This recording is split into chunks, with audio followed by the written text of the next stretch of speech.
On today's episode of Wrong Side, we catch you guys up on what's been new with us, an NBA playoff update as the Nuggets and Timberwolves are tied 2 games apiece, along with a coaching carousel update in the NBA. Some good conversation there. We got a great interview coming up with you guys with Matt Brown of Extra Points Newsletter, wrapping it up with our clutch moment of the week, sponsored by Shore Metals and Outside the Line. Let's roll.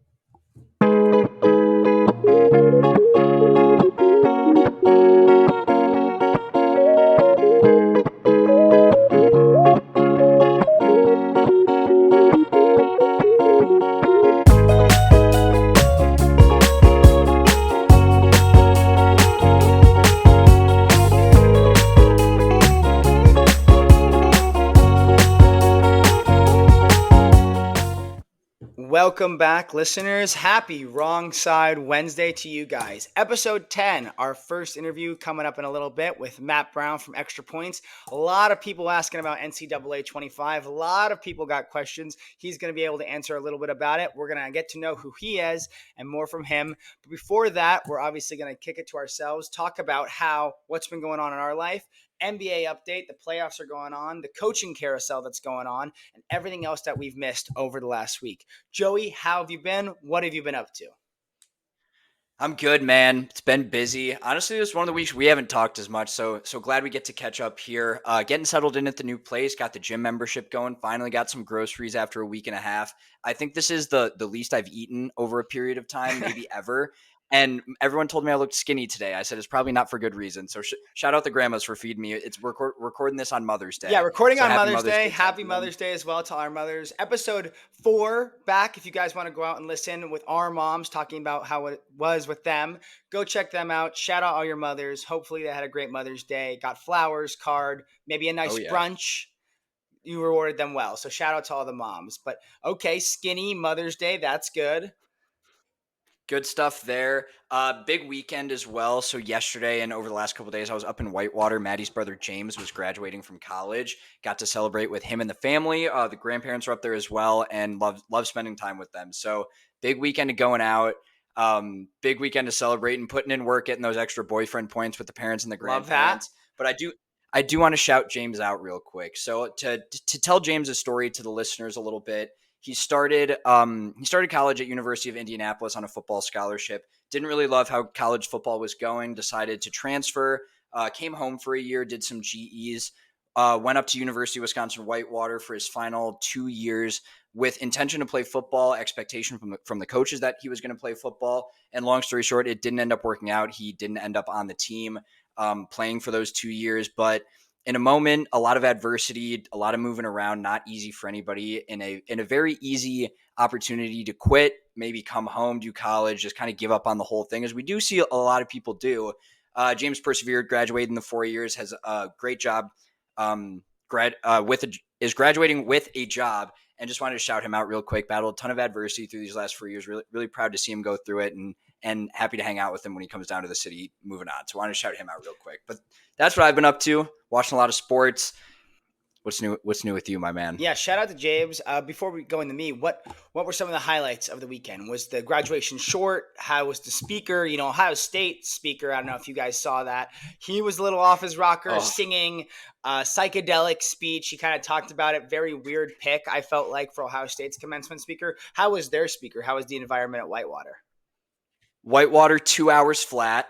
Pretty solid. That's good. Yeah, pretty small school. Pretty much the expectation. Ran it pretty well. Not a lot of people going over their time or anything like that. The speakers were decent, kind of cookie cutter, but the resume of the commencement speaker was pretty solid. He was a former Deloitte partner, serves on a board of trustees at American Family Insurance, and a number of other things. Whitewater grad. 3 of his 4 kids also went to Whitewater. He was a part. I don't remember the name of the first firm, but he had started. I think it was called like Anderson Accounting or something. Yep. Audited Exxon, didn't go Oh, well. ExxonMobil had some shady accounting practices, didn't really get caught, so no one wanted to work with Anderson anymore. So he had been very influential in building up this company. But it's basically left no one wanted to work with them. Like no one would hire them to audit them, and the company went under. So, and talked about dealing with rejection, talked about his story ending up like basically Deloitte kind of seemed to take over their firm, and walking in kind of like in a bit of a interesting, weird situation, like how that was. So yeah, his resume was actually pretty interesting. So solid graduation, solid bar night the night before. Me, Maddie, James, and his friends got to buy the boy a couple shots day before graduating. So he was feeling it. He was feeling it throughout the ceremony. So it was a great weekend. Were you feeling it during the ceremony? I was feeling it during the ceremony. So it was almost a flu game moment Oh, for me in there. I was sitting right next to the grandparents, parents a couple seats over. I was like, I can't be the one to screw up their child's graduation. So I had to keep the conversation points going. Whitewater slept on bar scene. I think it was the first episode that I was there last time. Um, great bar scene. So they showed out once again. I will always be impressed with the state of Wisconsin and the town of Whitewater, the stoplight of Whitewater practically. But yeah, it was a good time. shout out Whitewater. That's great. Yeah, no, James, obviously a great story. Listeners here didn't miss last week's episode. We had Tori on, graduating from CU Boulder. Another good story about graduation and the graduation spirit. So hearing those kind of stories about kids who did pursue, especially for us, like it's tough. People go through tough times. Like we heard in Tori's interview, when she graduated high school, she was a COVID graduation. Now she's graduating 2024 from college. So you saw that same group of kids kind of battle with some different adversity of their freshman year of college and their senior year of high school. And it's kind of impressive. And you feel for them a little when they go through that adversity. And it's good to hear when they push through and get through with everything. And you definitely tip your hat, especially I do. I think it's very important. Yeah, and that was one thing that the commencement speaker hit on as well was the adversity. The chancellor of the university, it was interesting at the end. He walks up like after they read all the names. Quick aside, actually, slept like graduation ceremonies are always a little long, Right. but slept on like crappy job at graduation is the chancellor who has to shake every hand and take every single picture. So Definitely. thought of that during that 2 hour ceremony, but he just randomly started sobbing. Like after they read the names, he went back up to give like the closing remarks and like literally broke out into tears. So that was wild. But they did talk a lot about the adversity that class had faced. Um, yeah, What yeah, what a what a moment for the yeah, parents and the kids. That's insane. I yeah. guess it's probably a Okay, smaller school, I would say, probably a little more it is. close. Yeah. So maybe that's why you see that kind of growth together. So very impressive on that end, but good to see that people came through and enjoyed the ceremony. On my end, this past week, kind of a low key week for me at work. Things finished it up with my clients, so kind of got to relax, worked a little, got to do some studying, which was nice throughout the work week, so I didn't have to worry about it at night. But kind of a big week on the life personal side outside of work because fun things kind of started happening for me. Finally, I got to buy a PS5, been saving for months, so got that all set up. We're going to talk to Matt in a little bit about it and how NCAA is mainly the reason why I bought the game. So I was pretty excited. Got a great bundle at Costco if anybody's interested. $530. You got a console, Spider-Man, an extra controller, and a charging station. So very good deal. Saturday night, went up to LA with my buddy Dean. We went out to see Tim Robinson, and I Think You Should Leave live. Awesome environment at the Greek, outdoor theater. He was amazing. Great guest. Awesome time. Even got to see our buddy Moops out there. Watched the Cavs game with him. Unfortunately, Cavs lost game 3, so we'll talk about that in a little. But great weekend overall. Mother's Day was good. Saw some family on Saturday from both sides and the grandparents. Sunday, the day we're recording today, we got to go to the Angel game. They lost. I'll get into them a little later. But good time with the fam. Pretty overall good week and got to do kind of some relaxing things. It was been pretty busy the last few weeks at work, and it was kind of nice to finally like slow down for a second before vacation in a couple weeks, get myself locked back into my own stuff, and it was definitely a good change of pace, I thought. Yeah, that's good to hear. Work's winding down for busy season and everything. I know Moops has been all over texting about the Cavs and the rest of the NBA playoffs. So, we're after Game 4 today? What did Moops have to say after Game 3, and what's the outlook on the rest of the series? So we were there. We showed up a couple minutes. Traffic obviously bad in LA, so missed tip off, but got there probably end of the first. They were only down a couple, so pretty good back and forth in the first. He was pretty hopeful, I thought, for the first half. That more hopeful than I thought I had seen him in a game like that. But knew coming in it was going to be tough. He knows they're a better team. Celtics are a very good club, even though they don't have Porzingis. But Cavs started to get a little injury prone as well. They lost Allen, obviously. Yeah. Now Dean Wade came back, which was kind of nice to see, but Dean Wade was kind of average at best, I thought, in game 3. But Mobley rolled his ankle as well in the second half. That kind of worried him moving forward with the series. But he did make a joke because when we were leaving his apartment to go to the show, they were down 15. We had literally pulled out of his street, went 2 streets down, hit one light. He calls me and goes, "You can't come back ever again." They went on an 8-0 run. They're down 9. And I was like, crap, of course it was me. Too much wrong side energy, I guess, in one room, he said. But Oh man. he still felt like there was hope. He still felt like there was hope. There's still one more game at home that will be before this comes out, but he believed that the series is still not over yet. So it'll be interesting to see how they play and the other series that are going on as well. Is Darius Garland ass? I don't know. I think Darius Garland, my perception on him is, first of all, I don't believe he's a good rim finisher. I think he goes to the rim a lot, drives. He's miserable in the paint. And Moops kind of brought it up to me a couple weeks ago. I didn't really notice. As soon as I started really paying attention to it, he's pretty bad in the paint. It feels like he loses a layup here, one to two layups a game, it felt like, around the hoop. He shoots well from 3, but I feel like when he's not shooting, when his shooting is not on, you can have guys like Jamal Murray who have a bad half, but maybe they turn it on in the second half. When you have someone that's not consistent at all, it's very tough to keep them on the court. I felt like that was a problem with D'Lo in the Lakers series, that he's not the best defensively, so it's not like you're keeping him out there for defense when he's not scoring. But when he's not scoring on offense, he's virtually worthless on the court. And it's kind of tough. I think Garland has had his moments. He's played very well, and he has a great deal. But talking to Moops, and I told him we were talking about Donovan Mitchell and his future, whether the series win or lose, he believes Donovan will stay. I do as well. But my issue with that is, how do you convince Donovan Mitchell to stay? Because how do you get them over the hump?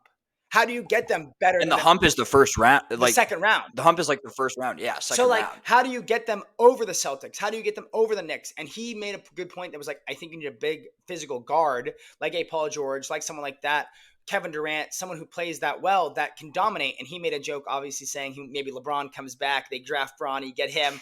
But kind of a situation where, if you have LeBron, he made a point where if you have LeBron, this team is probably a lot better. But the point I made was, if you have LeBron, is Donovan Mitchell ascending as much as he has been in this playoff run? Is Donovan Mitchell controlling the ball and doing as well with the ball as well as he has been with LeBron? That's a really good point. Garland, I want Garland to be good. I just I don't know. I'm a fan. That's a good point on the rim finishing, because I did not think about that. But now that you say it out loud, he does lose a couple here and there, but he's very athletic. So I feel like people don't think that at first pass. So he's very explosive in the paint, but you gotta be skilled and put the ball in the hoop. So that's a good point. Donovan Mitchell definitely isn't ascending. He is so far known for his playoff game, scoring 40, 50, 60 points. So obviously you got another ball dominant guy, another ball dominant guard. Maybe that isn't happening as much, but I mean, with how little anyone has helped. Well, actually, before I go into that, I don't know. Do you think Mobley can be that physical? I know what is he? Probably 6'10"? Yeah, he's a big dude. Can he be that physical guy that they need? Potentially. I think he doesn't shoot the 3 ball particularly well. I don't think he's a Cat type player where Cat shoots the ball very well from 3. I think Mobley is probably better in the paint and maybe plays equivalent defense, but I don't believe that his 3-point shooting is to the same level as Cat, and that is one of Cat's skills. And that's kind of that same big 4 or 5 position player that can take you to that level. But the problem is, it's the Donovan Mitchell show, it feels like, 1 versus 5. The Cavs are hoping. The Cavs are hoping. I know he's passing, and I heard during the broadcast during Game 3, Richard Jefferson said JB Bickerstaff was quoted saying, "We're a better team when Donovan Mitchell is the playmaker, not the scorer." But Donovan Mitchell, the playmaker, can't seem to be getting anybody else going because no one else can put the ball in the hoop. So it's are the Cavs just depending on him scoring every time he touches the ball? Because the Cavs have started figuring it out on the defensive side, especially this last game. The defense the Celtics have is very, very good. And you see Drew Holiday swarm. You see Tatum and Brown switch well. You see Horford get to his spot. They're a very sound team, and Joe Mazzulla has them running very well. But you can't expect him to score 100 points. You can barely expect him to score 40 now with all the defensive switches and positioning. The headline of this series is Donovan Mitchell ascends, but the lights are too bright for the Cavaliers 2 years in a row. Is basically what I would probably agree. anyone other than Donovan Mitchell is essentially worthless. And a game on the road was huge. Hopefully they can get one or two more because I would prefer anyone but the Celtics to come out of the East. Absolutely. But the Cavs me when Moops was on. I said they're not getting past the second round. So sad, but it's not The Donovan problem, Mitchell's fault. I hope he doesn't leave agreed, for Moops' sake and all of our sakes. agreed. And the problem with Donovan Mitchell and the Cavs right now is Jared Allen being hurt is a big factor. He's a great Ridiculous. rebounder. Yeah. He's a great player on that rotation. The problem is I've started looking at the stat breakdown. They're not great with both of them on the court. They aren't. Like their Mobley stats, too. Mobley and Allen running together, their stats together are not the same as Cat and Gobert running together. It's a very different duo of big men. So they've kind of gotten that move. But when Mobley rolled his ankle in the third quarter of game 3, they had to run small because there was no big men, and they weren't going to put Niang or Wade. Wade was the tallest guy out there, as basically the center, quote unquote, but wasn't really the big man. They were worthless. They had Horford in, who's not really the best center, but Horford was dominating, right, and they were passing the ball around, shooting. They were getting worked. And Sam Merrill, who is one player on the Cavs who I really like, who had a very good season from the three-point range, he was virtually worthless in his minutes, I felt like, because he's not out there for defense, and he wasn't getting enough spacing from three, that he was just kind of getting cardio. And if you don't have those guys that Donovan Mitchell can drive to the hoop and pass out to, pump a three, you're very screwed in a series against Boston. Boston is a very good team. As much as it kills me to say that, Boston is a very good team, and it's very tough to see that happen. That big man combo probably is definitely related to what you said about the shooting. Like, Cat can space literally like Cat and Gobert. Cat can space the floor, like you said. He's a really sufficient 3-point shooter, and Mobley is not. Hopefully, he continues to add that to his game. Correct. But if there's only two massive guys there who are pretty much only there to rebound and rim protect, like you're eating up a lot of space for not a lot of productivity. Absolutely. So absolutely agree. And I think that's a big problem. And it kind of goes back to that conversation how we've talked about with the Nuggets and T-Wolves series, which we'll get into right now, is that it's very similar to 2020 with the Lakers. I believe that two-man team can beat the Nuggets with you have JaVale and Dwight platooning with Davis when they played him in 2020, and they played very well. Granted, the Nuggets were a little hurt that series, yes, but those first two games of this T-Wolves series, Gobert was out, obviously game 2, but Cat and their rotations, their defense is a little better, but when you have both of them out there on Jokic, it really helps. The thing is, Cat, like we just said, shoots so much better than Mobley, where that two big man is okay. AD at the point in time in the bubble was shooting from three very well. So it gave them a lot more spacing versus two prototypical center big men. Yeah, for sure. But Timberwolves time. Timberwolves. We're recording this on Sunday, like we said. It's now tied up 2-2. We got a series again. Nuggets, they're a reason they're the champs. Game 4 success. Joey pointed it out a few weeks ago when we were talking Lakers. Again, the success, getting Aaron Gordon involved. Aaron Gordon game, again, Jamal Murray with a crazy 3 to end the half in the first half, dominates the second half. Jokic does his thing. The Nuggets continue to run. They are playing their game now. Do you believe that Ant and them can get back in this series? Do you think it's coming back? Do you think it's going against 7? Whoa. Back in this series, it's tied up, my friend. They've looked like a shell of themselves for 2 games. You know who hasn't? Anthony Edwards. But Anthony Edwards is Donovan Mitchell now in this situation. It looks like it. And I didn't get to watch the full game today, with it being Mother's Day. Shout out the moms once again. But it's back to Aaron Gordon, and they've lived off of defense. And I'd be curious to look at Jaden McDaniel's shooting numbers in the first series versus the second series, because he picks up full court and plays defense and is annoying as hell. But if he looks like Patrick Beverley this series, that's not going to be good for them. He was very effective for them. Naz Reid continues to impress. Cat shot okay, I believe, today. He played okay, yeah. Gobert is a great defender. Like, you're not expecting 15, 20, 30 points out of Gobert. But it kind of rides on Jaden McDaniels so far. Maybe I would agree. Walker Alexander I would as agree. well. Looking at it here, from the round against Phoenix, he was shooting 43% from the field, had 3 3-pointers, definitely not the most, obviously, had 72 points in 4 games. They swept Phoenix, 72 points through 4 games. In this series, against the Nuggets, I don't know what just happened there with my microphone, but still sounds good.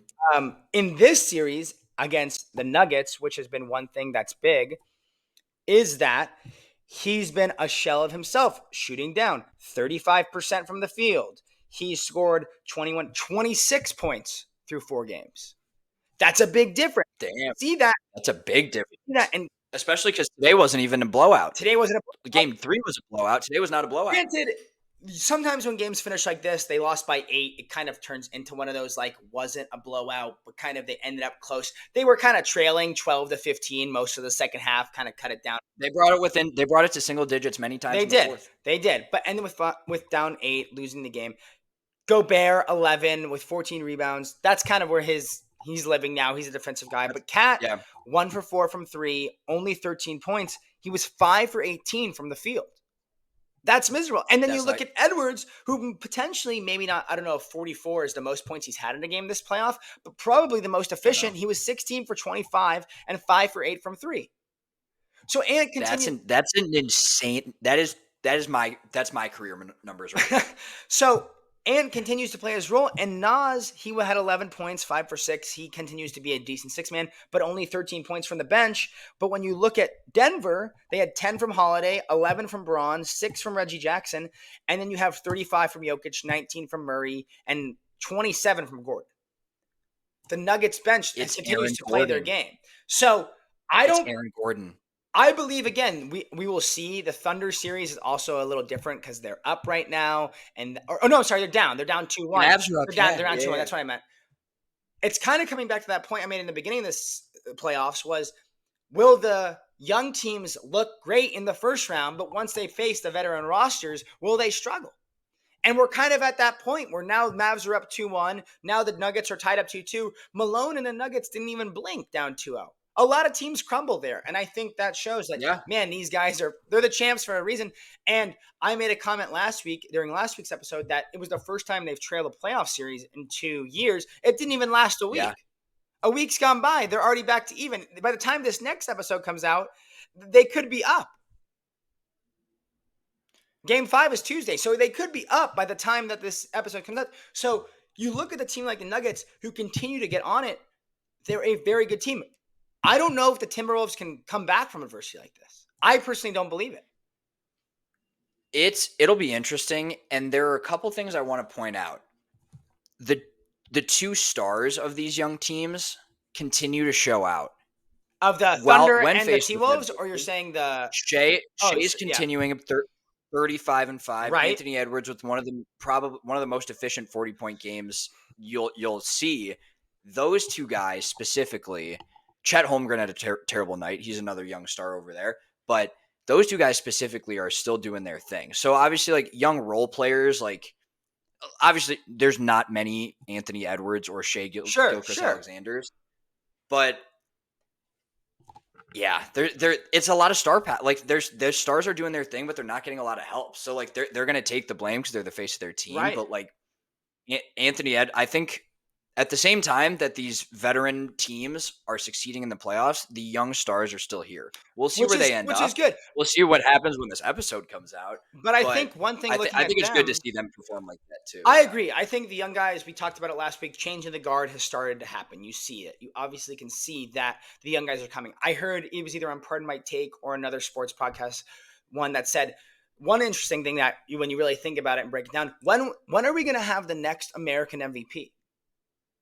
Are you hoping it's Ant? Because you look at Jokic, you look at Luka, you look at Shea. Those guys aren't American guys. So it's kind of interesting to see when are we going to get our next Captain America. That's very interesting. So that was an interesting thought I saw, and I agree that the young guys are playing well, but also comes to a point where if you look at the Timberwolves, they're in a little different spot, I believe, than the Thunder, because the Thunder are still very young. We mentioned weeks ago how the UNC team is older than them. The average age of the UNC team is older than them. And they have so many picks, and the guys are young, and going from there and there. The T-Wolves, Gobert and Cat aren't the youngest guys in the league anymore. So how do they get better? How do they keep ascending? It's still there's your way out, obviously, that Anthony Edwards gets out. That's looking more and more. No, I'm not calling him dead. How do they get better? Gobert. There's no like one player I think they grab. Paul George is becoming available this year. Agreed. And I'm not sure the contract situation, but I don't think Cat or Gobert are max guys anymore, if they ever were. Gobert may have been with the Defensive Players of the Year, Right. but Paul George could be a fantastic ad for them. Again, similar to the same thing we said with are the Timberwolves the better Cavs? That may be the case because now we're talking about adding a large physical wing to the Timberwolves. Right. Paul George could be a really good option. I think Kawhi Leonard's not moving anywhere, but I will say, looking forward at what you said, they're kind of in contract hell, it looks like. They got Gobert on the books for 2 more seasons after this at 43 and 46 million. They have yikes. Cat moving forward 49, 53, 57, 61 through 2028. Anthony Edwards looks like, did Anthony Edwards get a max recently? He must Maybe. have, because next year 35.5, the year after 38, 41, 44, 46.8, and that equals to 219 million guaranteed. So the money has been And you spent. got to assume Anthony Edwards could be positioning for a new deal in that time as well. Absolutely. So very interesting versus the Thunder, who I think outside of Shea, you don't have anybody. I mean, Shea will get his deal. He was second MVP, so he had his moments. Yeah.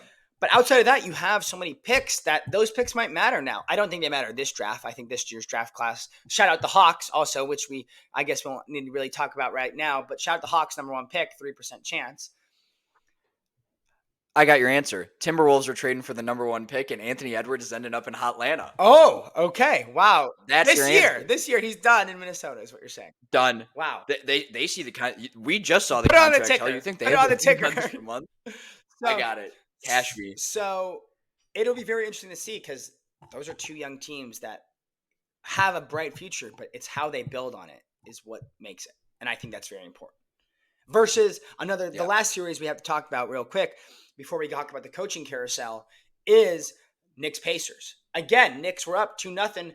The injury bug has bit them. It is now 2-2. The Pacers dismantled them in Game 4. Game 5 as well will be on Tuesday. So when this comes out, it could be Game 5. I hate that some people like to say that Game 5s are must win. No shit. It's 2-2. Obviously, it's must win. Yeah. Like, why would you even every game in the playoffs is must win in my opinion. But that series is very interesting. Brunson hurt, banged up. OG, who knows if he comes back. Obviously, Mitchell Robinson and Bojan out.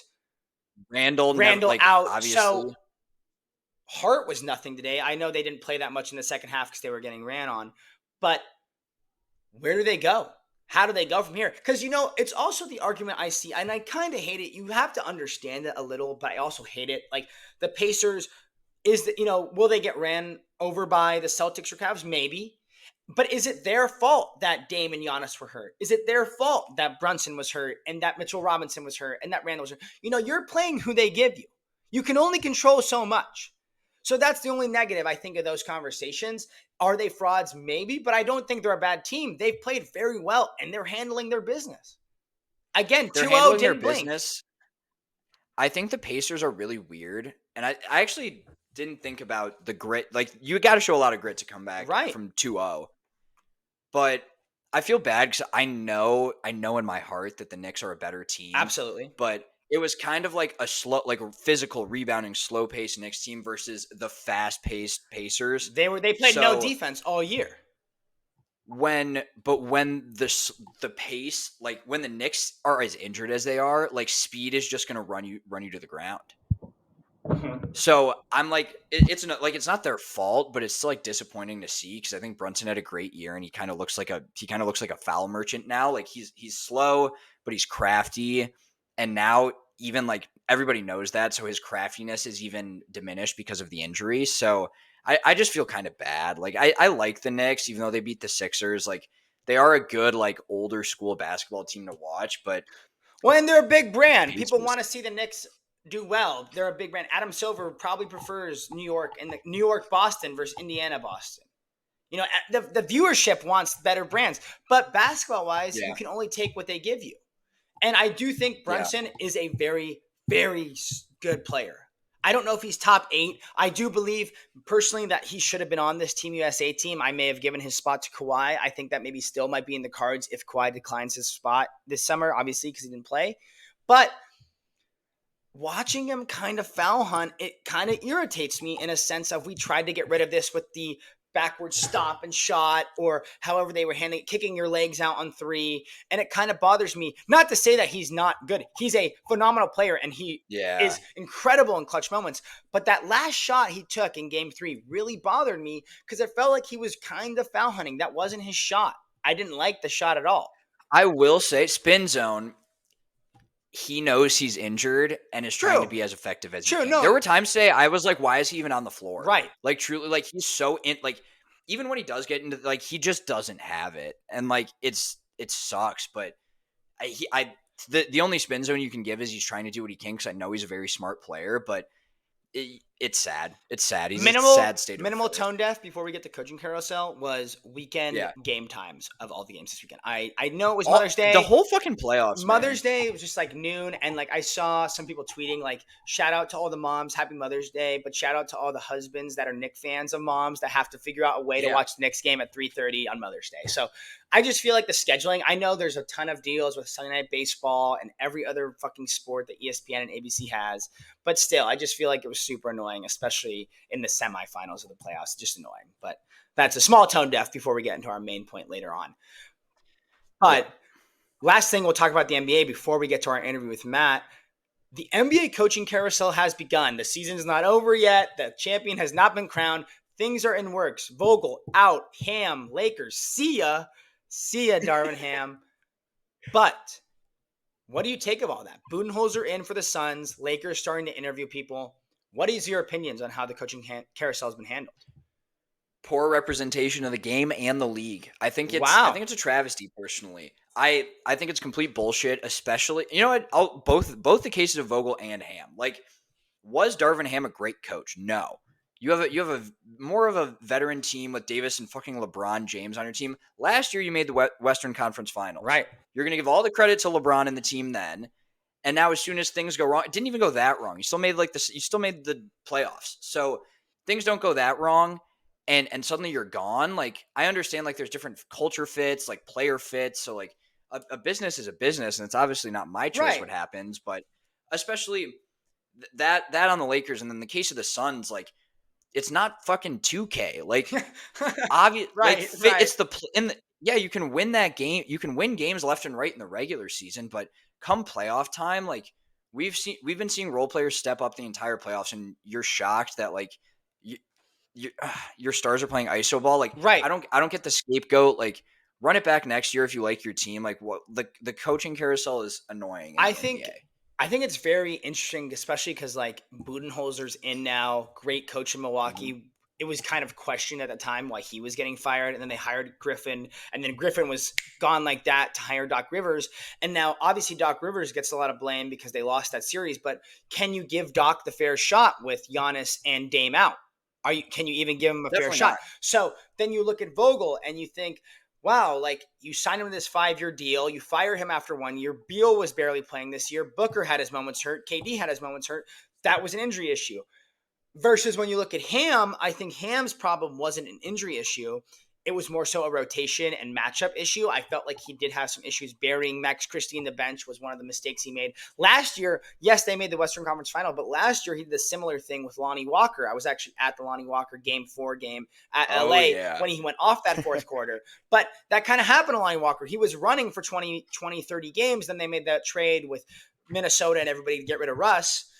And it created this spot for Lonnie Walker where he was non-existent anymore in Darvin Ham's rotation. Created the same thing with Max Christie this year.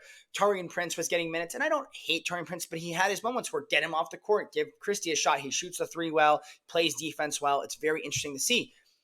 But you look at these contracts, and it's like, I understand when you're the Lakers, expectations are very high. I get that. And as a Lakers fan, I understand. I want success as much as the next Laker fan. But when you're the Suns and you created this roster of 3 guys and everybody else on your bench is average at best, you kind of put yourself in a situation where there's no depth, where you don't have a Christian Braun, you don't have a Reggie Jackson, you don't have a Watson. The Nuggets have built their team a competitive way because that's what it takes. And I think in the NBA, it's very tough, like baseball and NFL, to take a salary cut. You're going to get that money, especially if you make an all-NBA team.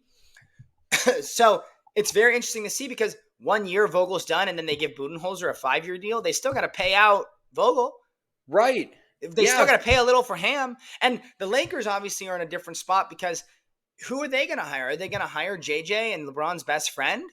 Or are they going to hire Aldman from the Nuggets, who's a great assistant coach? Or they're going to hire, I saw them potentially being interested Ooh. to, Ty Lue from the Clippers. And they, Ty Lue, but even though Ballmer said they want to extend him. So you see the coaching carousel, it is a fucking tough business. And it's very interesting to see. And I think it's very cool to see the way they handle it and very irritating at the same way. I want to make one more point about the Suns.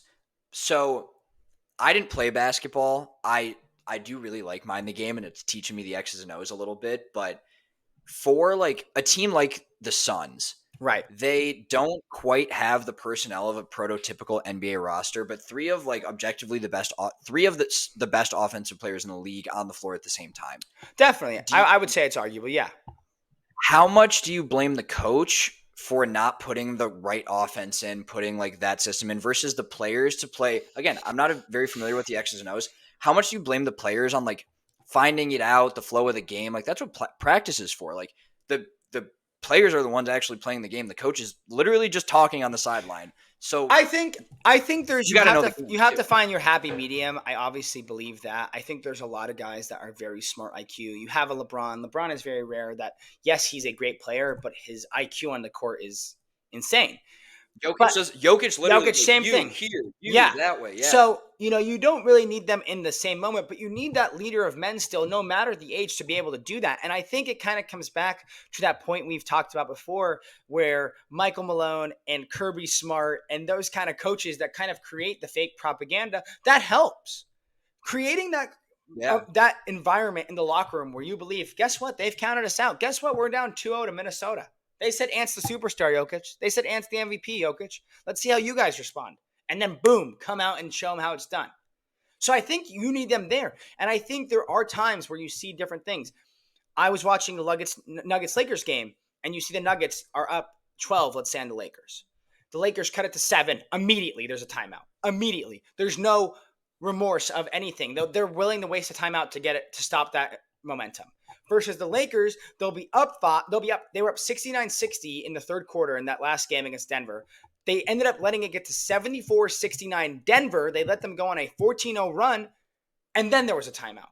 So it's like small things like that where you still need that head coach. You still need them to make the right calls, but you also need them to be that leader of men. So I think they are needed.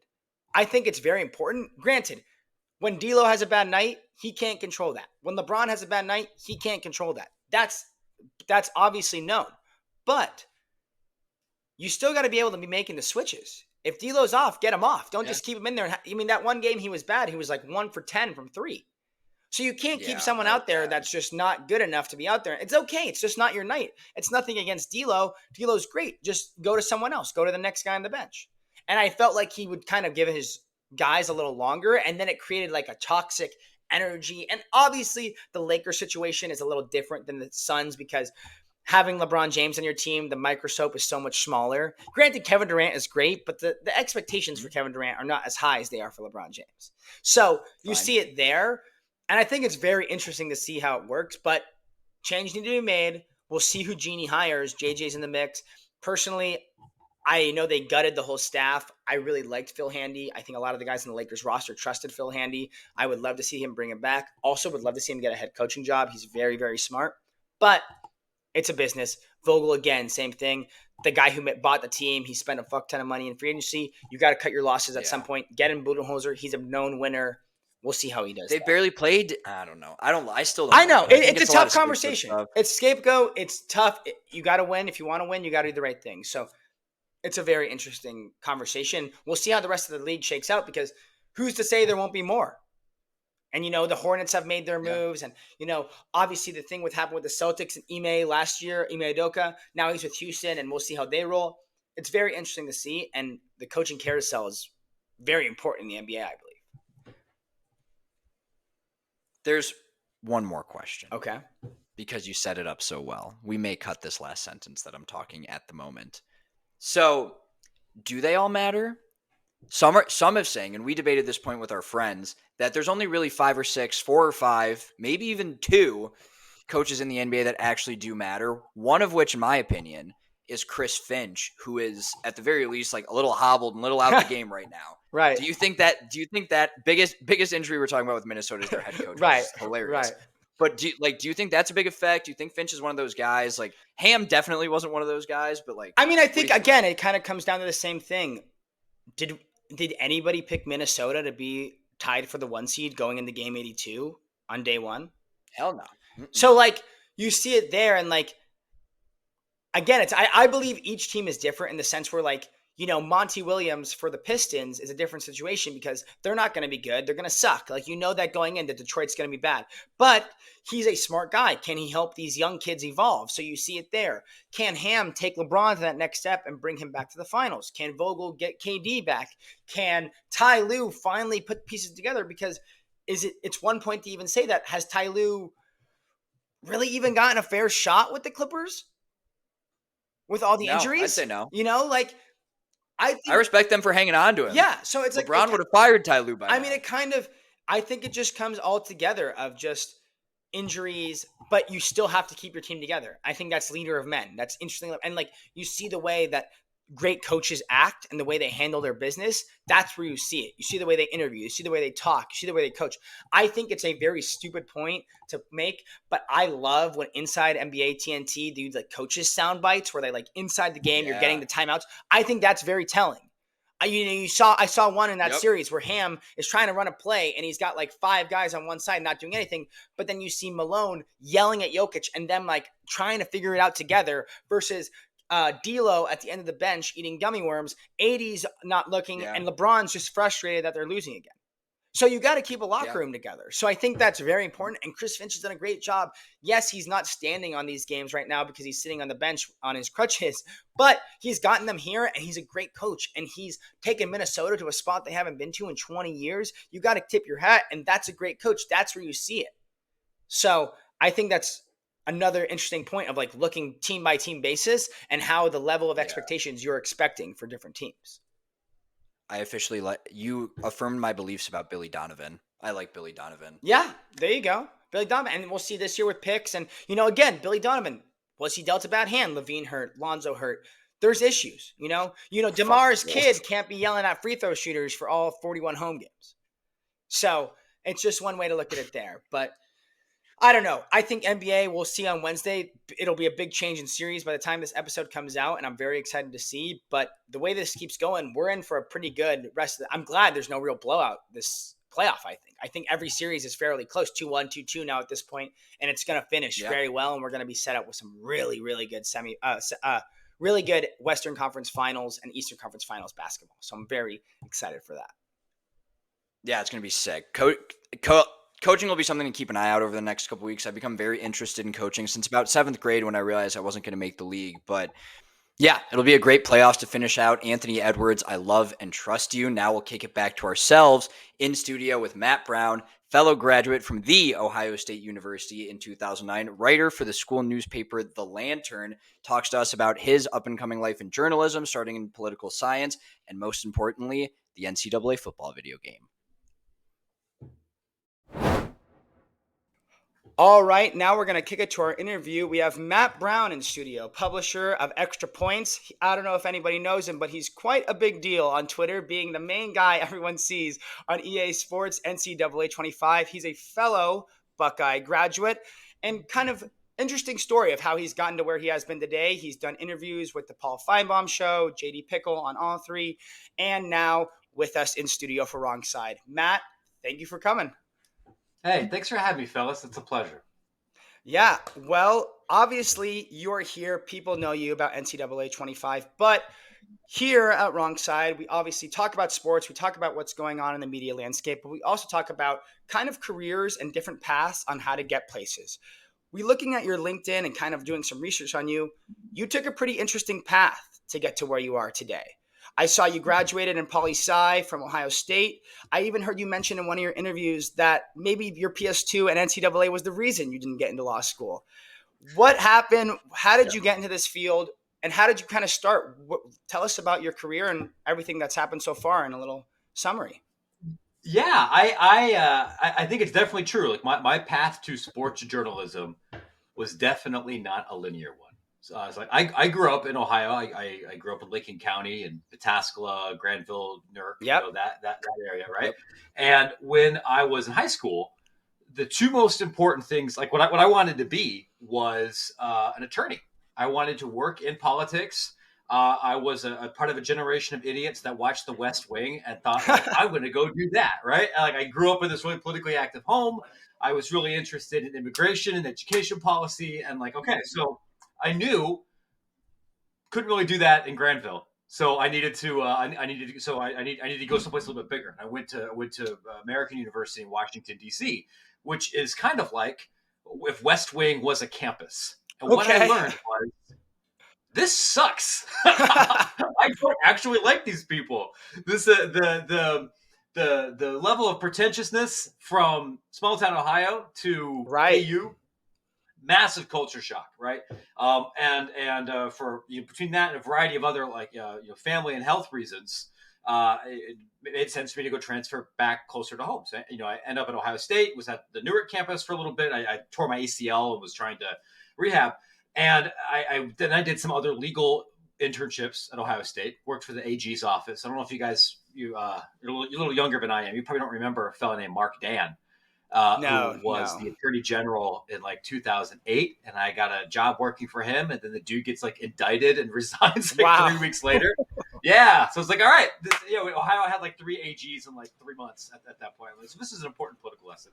But then I also learned that document review sucks. And a lot of like working in law is super boring. But at this point, I'm in my senior year, and it's too late for me to change majors or change schools. I didn't have the money to go anywhere else. And I thought I really wanted to do is write. But Ohio State didn't have an undergraduate journalism program. And if you grew up in Ohio and you wanted to pursue that, you would generally go to OU, which has a really celebrated program.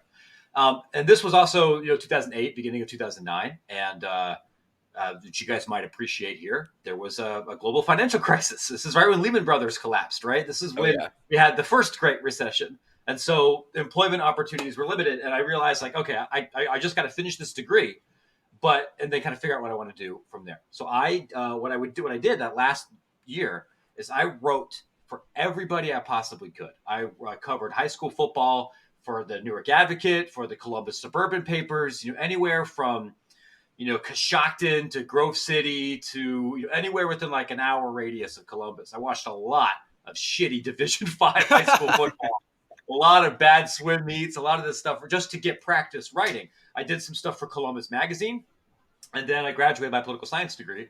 And then the day after, I got on a plane to do my training for Teach for America. I got a job teaching elementary school. I thought, let's do that for a little while. Went to New Orleans, got laid off after 1 year, and realized I was a terrible, terrible teacher in that environment. Thought, like, okay, so this isn't for me. And it just was aimless for a couple of years. I did political organizing for a little bit. I knocked doors in rural Indiana, trying to talk to people about Social Security during the Tea Party election.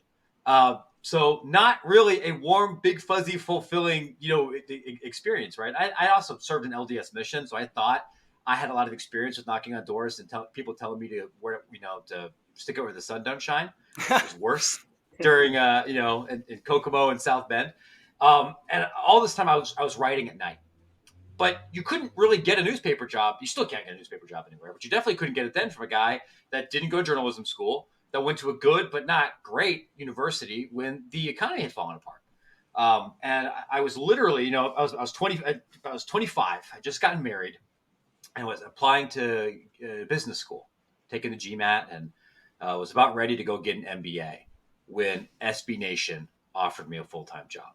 And they did that because they wanted somebody who not only had writing experience, which I now had after having 100 clips to my name, they wanted somebody that had more interdisciplinary experience in the business world about how to train people remotely, how to analyze lots of data, because it was going to be also like an editor corporate management gig. And that really started my career. That's where I learned how to be a journalist. That's where I learned about open records. That's where I learned about writing every day and being a part of this world. And realized I loved it. I had a great 7 years there. And then I got laid off again because of the pandemic. And because if you work in digital media, you're always going to get laid off. Like the people that ran Vox decided we'd really rather focus on political content. than sports. And so that led to Extra Points, because at this point I'm back in Chicago. I've been in DC for a couple more years, and yeah, I had 2 kids, had a mortgage, had a family. The pandemic happens, dude. You can't just go work at the Sun Times. There's no sports. Right. And I've reported on things other than sports, but nobody was going to hire those things either. So like I started my newsletter out of desperation, because if it wasn't this, like, what am I doing, dude? I'm going to go cut meat at the deli counter. I'm going to go work for the post office. Like there's nothing else. And I've been really fortunate that the newsletter took off really pretty quickly. And after about 4 months, I realized, like, oh, this is not a side project while I wait for ESPN to hire me. This is my project. So I've been doing that for 4 years now. I guess I've been a working journalist for 10. I make more money doing this than I ever did as a staff writer for SB Nation or anywhere else, and have a beat. And it's not maybe the most direct path to get to this point or the most sustainable one, but I don't think I'd have this job and have this beat and have some of these connections if I hadn't done a bunch of other things first. Yeah, that's kind of the tricky thing about getting a liberal arts degree is it's not, okay, I have a political science degree, I'm going to go do a politics now, right? That's not really what it is. And you don't always have visibility in what half the jobs even are, even at a place like Ohio State. So I got some lucky breaks. I think was fortunate to kind of take some important experiences where everything, in these different kind of jobs, and that's made me a better reporter, a better writer, and hopefully in a position to keep doing this for a while more. That's awesome. I think that's kind of similar to what we've found in our year or so since graduating. You get that business admin degree. You don't really know what a job is until you really get there. And like you said, your path was super nonlinear. And yeah, you got some lucky breaks, but especially in something like door-to-door sales, you got to deal with a lot of rejection, going out to these newspapers, dealing with a lot of rejection. So how did you deal with that? And 2 of the biggest, like, tumultuous times with 2008 and then the pandemic. So where did you draw some of that support and confidence from to kind of keep it going?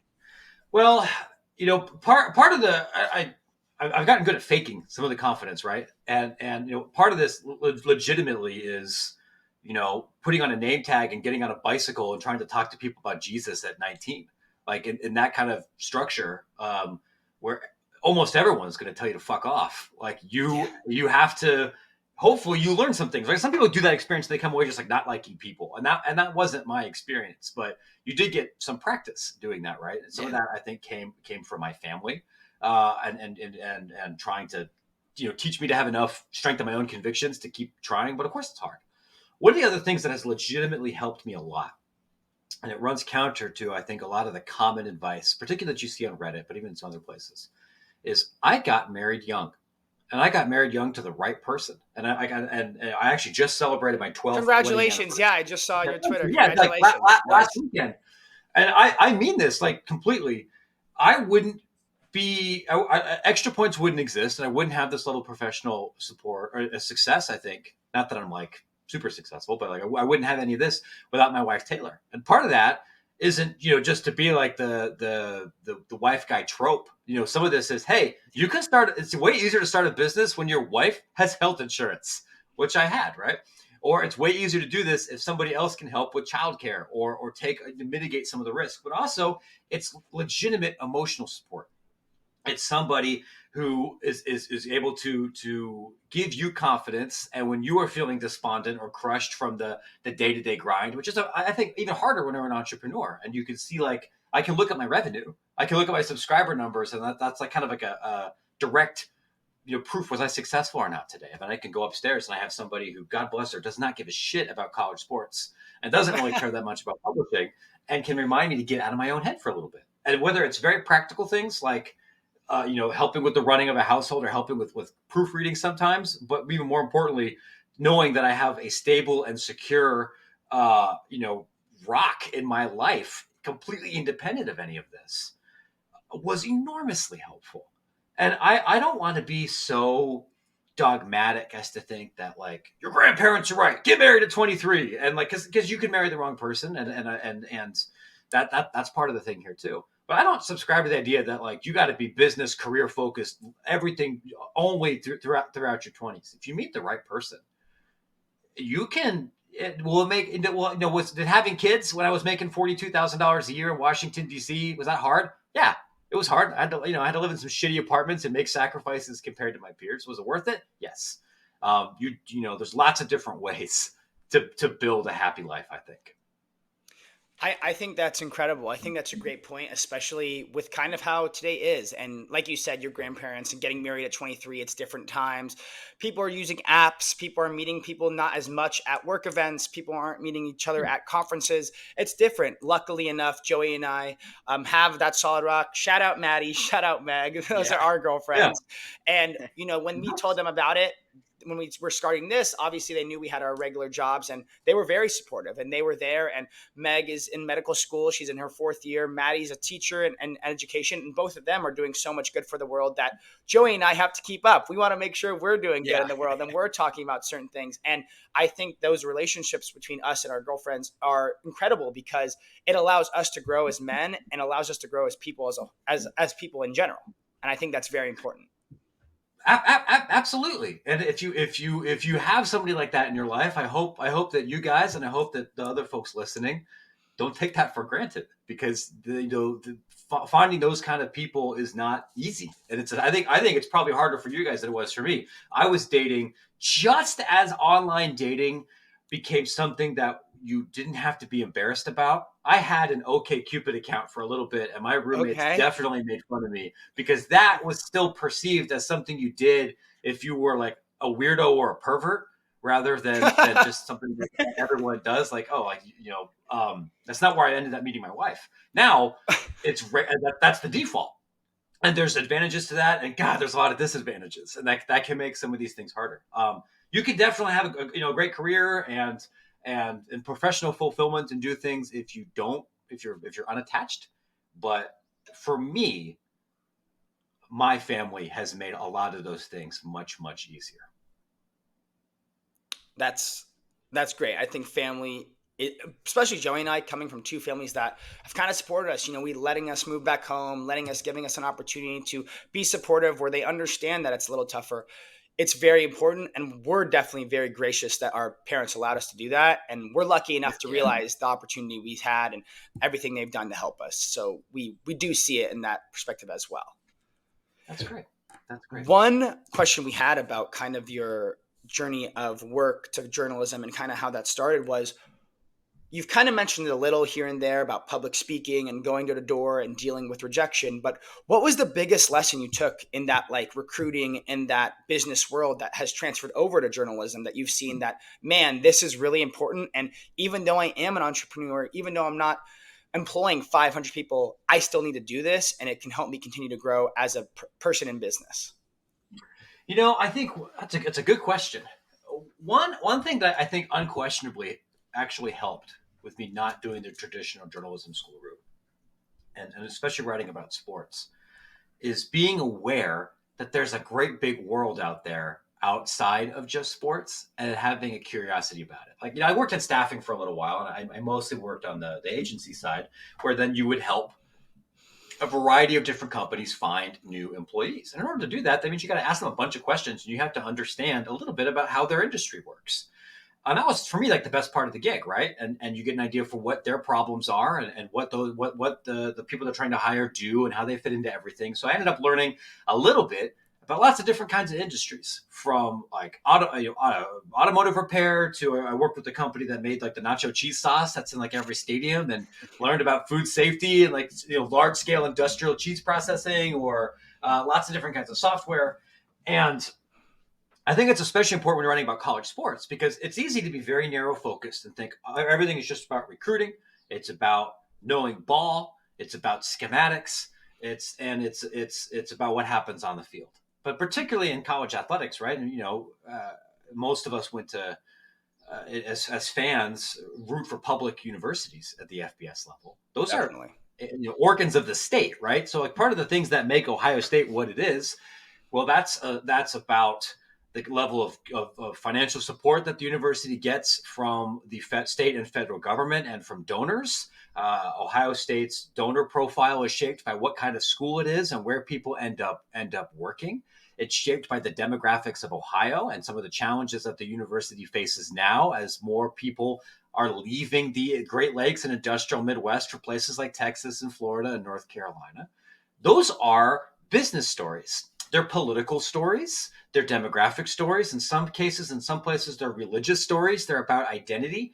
And if all I ever learned and focused and sourced was about ball knowledge, you'd miss out on some of those things. But because I had to do a bunch of different things, and also because I'm an immigrant's kid. We grew up talking about politics, and I worked in some of these schools.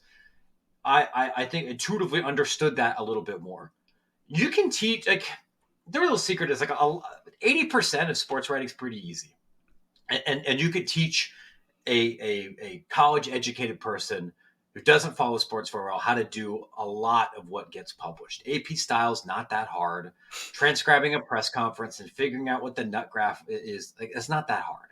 The 20% is that separates you from everything else is about being curious and knowing what to ask or what makes something different. And there's, quite frankly, still a lot of people working in the newspaper world that don't have that at all. I cultivated and developed that, I think, from working in the business world. And that's a harder thing to teach. But if you are curious and are constantly trying to understand why and pulling at different threads outside of your immediate day to day, I think that's how you get the ideas that you need to start a different business or to change how you do your current role, and to grow more meaningfully rather than just focusing in like your own little narrowly prescribed lane. It was interesting to hear you kind of say that part about you, the way you grew up. Kind of similar, I will say, to myself. My dad was born in Odessa, Ukraine, moved here when he was 7. So again, kind of Yeah. similar things, conversations like that you've had your whole life, and it Yeah. definitely makes you think a different way. I've always thought in my mind that when things were going bad, when I was struggling in school, work, whatever it was, that for me personally, I've always kept thinking back to my dad's family, the sacrifices they made for him to move, the Yeah. sacrifices he's made for me. And that's always been a very important part of my identity. And it was kind of interesting to hear how you said it, because I feel like that is how I feel, but I've never really put it to words. And that's very similar to how my house has acted and the way my brother and I and the way we talk and very different things. And it was very interesting to Yeah. hear it that way. You got to be careful about that too, though. Like, I've also had to struggle with this, right? Because on one hand, like, I'm guessing, Michael, you feel this way. Like, I take a lot of pride in being an immigrant's kid. My mom came Yeah. from Brazil. It's a lot of pride in, and look how we're the American dream, right? Like, look at us, Right. we're college educated, we work in academia, we work in these higher profile places. We've built this better life. It's also an enormous amount of pressure. Nobody wants to be the guy whose parents left a gulag, or who left, war torn Northern Africa, or who left India to come here and then be some kind of schmuck, right? Like, it can also ratchet up the expectations. And then, not that I'm not trying to make this personal or anything, but like, Yeah. if suddenly you get bad luck and you find yourself back at home, or your career paths change and you've shouldered on this pressure, maybe even pressure that your parents didn't necessarily put on you, that Right. can really mess you up. And I think as you get older and more separated away from your early 20s, you start to better understand, I think, how parts of your identity and parts of the internal story that you tell yourself can be both in a major blessing and also maybe a burden, or things that you kind of have to work through as you get older, which will help you not just in your personal life, but I think in your professional one too. Yeah, I think that's, especially in the day and age of social media, you see all these success stories. You see all the people with millions of followers, 21-year-olds making millions of dollars, and it's easy to put all that pressure on yourself from the day and age that we live in, especially today. Yeah. Another question that we had for you, kind of about your line of topics that you ended up in. I felt that it was a very niche topic. Like you said, like, everyone thinks it's just ball knowledge, stuff like that. You talk about video games and NIL and FOIA, stuff like that. So how did you kind of stumble into that niche? And like, when did you know you had something different here that you could really work with?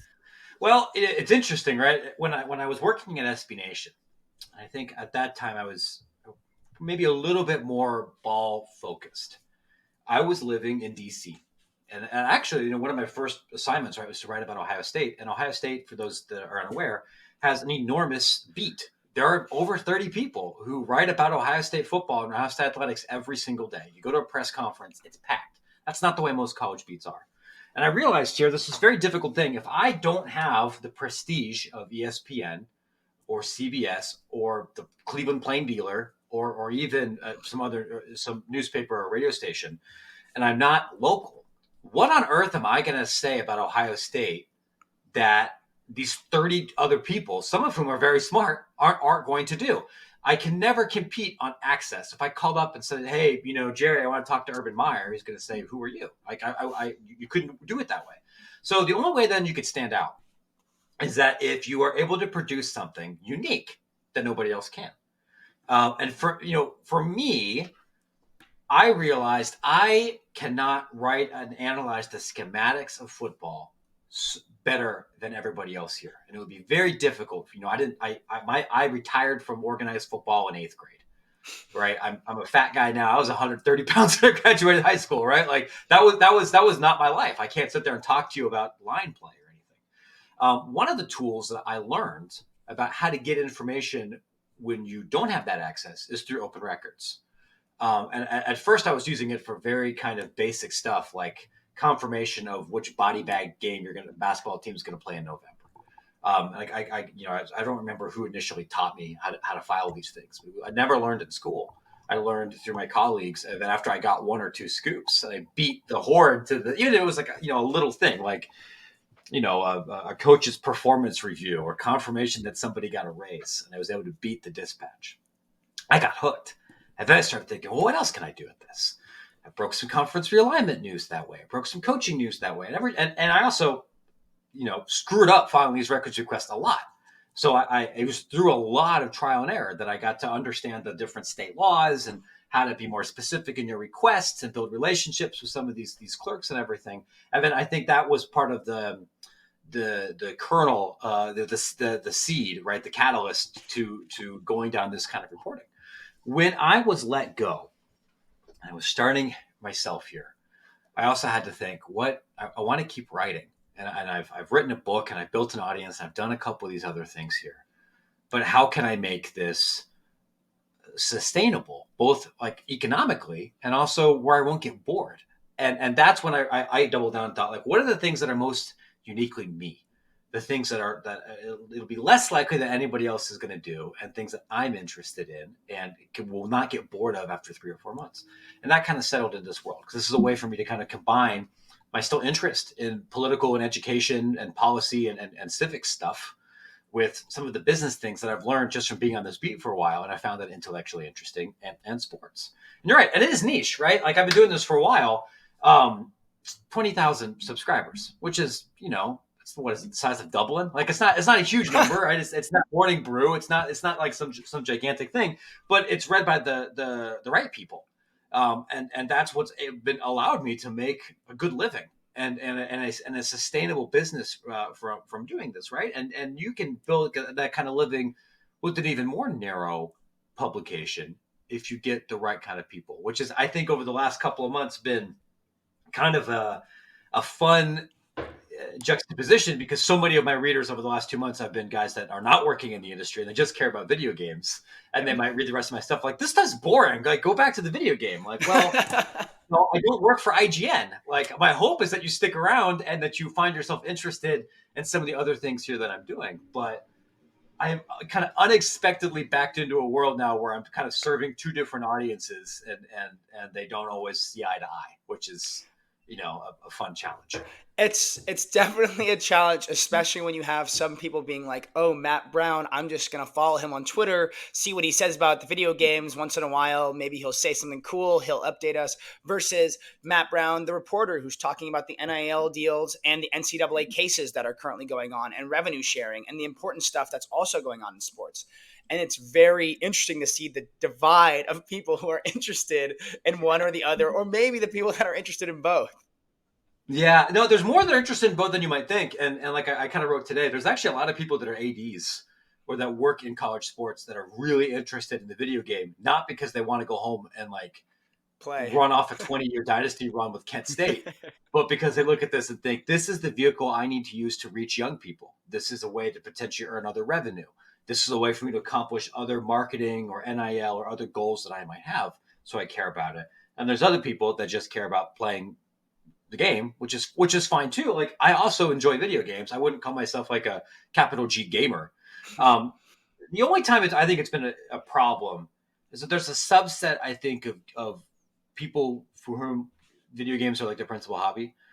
that don't read and are kind of hostile, right? When people get angry that I'm talking about anything else, or that I'm not immediately answering their question, or they have some kind of sense of entitlement, that's when it can be a little bit frustrating, especially because people get angry like, we only follow you for this. I'm like, I don't make money from you. The people that Yeah. whine and are the most aggressive demanding, you're not paying the $8 for a subscription. Right. It's expensive, but that's they don't think about it that way because they don't have media literacy. They're not the kind of consumers I would generally look for either way. That's not to say that they're like bad or wrong. It's just like other companies are set up to make money from them. I don't make money from scale click based advertising. Um, so that's a little bit of a push pull challenge, but it's not the end of the world. Yeah, I think one thing especially is like you see that and people don't want to pay that like the wall blocker. Like people don't want to pay that. People hate Right. that. Like it's open it. Oh man, what's the story? ESPN Plus crap blocked. And it's always like the stories you want. And the people that want to have their piece said about it, but don't end up spending the money to see what they're talking about, I could see them being very hostile. Oh man, and that's like 90% of my Twitter mentions, and that's almost all of my DMs. And that's if you go on, I've made the mistake of searching myself on Reddit a couple of Oh times, no. which is I deserve that, right? It's a lot of the same thing, and there's in the industry, not everybody pays, but there's never any hostility about it. Within the video game world, there's more hostility, and I try to be very transparent with people, right? Like I charge for a lot of the video game stuff because it's actually very time intensive for me to build relationships across multiple levels of that company. A lot of the open records requests cost money. It takes a lot of time to file them at scale. And it's the only way I can make a living. If I made everything free and just charged from ads, I couldn't pay my mortgage. Like this system works because of paywalls. So I tried to keep it cheap. I probably could quadruple the price of Extra Points, have fewer fan readers, but have the AD, have Gene Smith pay it. I know, Gene, I've seen your contract. I know how much you made. Like, I Right. know you're good for the money. Or these guys that head up collectives. That's not the direction I've wanted to go. And that's kind of a different conversation, right? Like, I'm not. I try not to take that personally. But on some level, whether it's business news or video game news or local news, you get what you pay for because this stuff costs money to make. Yeah, for sure. And I think you said another interesting point there, transitioning more into the video game talk. How do you go about starting to get these sources at IGN? Like how have you been crowned the people's champ, and why do you think they're riding with you over maybe a bigger news outlet for some of this news? Well, it's a funny story. I think I've told this a few times here, but I actually got the first video game story by accident. So this was back in like 2021, shortly after the game was announced. And I was actually working on a story about universities licensing beer to make a little bit of extra money. It was the two schools I was specifically looking at were the University of Nevada at Reno and Bowling Green. So I filed a bunch of open records requests for inbound and outgoing emails with their licensing department and third parties because I want to know what brewery you're working with, what are the terms, how much does the school make from potentially doing one of these beers. And now they're pretty common. And I remember I got one back from Nevada and I got some of the beer information. But then I also got a project proposal from EA Sports and the CLC, the Collegiate Licensing Corporation, that laid out, here's when the game's supposed to come out. It's supposed to come out last year originally. Here's how the licensing to the schools work. And it was like 4 pages, right? Like, here's how the revenue goes. Here's what we're going to do about NIL. And please opt in by this date. And as soon as I got that, I'm like, this is way more interesting than beer. This is the story. Especially because I don't even drink. Like I wasn't doing this because I was hoping to get for someone to send me a growler. It was just because I recognized this is important to my readers. But then I'm like, as soon as I got that document, I'm like, new story. Yep. So I shared that. Like that's how I was the guy to first get the data. And while there are bigger publications, like when EA wants to leak something to the world, they call up ESPN. Like when the head of their CEO's given a few interviews that's been with ESPN or Sports Business Journal. But I was the first guy once I got that document to also realize, well, shoot, what else have I missed if there's this kind of communication, and spent a lot of money in a year and a half constantly doing that. And when I first started, I would call up EA. either their comms department or go on LinkedIn and try to build relationships with some developers, they would all ignore me. But after I did that for a year and a half, and I've then built a reputation as somebody who's been filing these, and I also already had relationships built with the licensing companies that facilitate this kind of intellectual property. You do that for a while, then the developers and the sources reach out to you. And then they're like, well, and it might make more sense for me to talk to Matt and before he publishes something so we can get the most context. Or then I would get people all right, I get the document back. I want to make sure I know what this means or know how to hedge my bets. Let me call these guys first. But then sometimes they would then start to leak me stuff that wouldn't be in open records.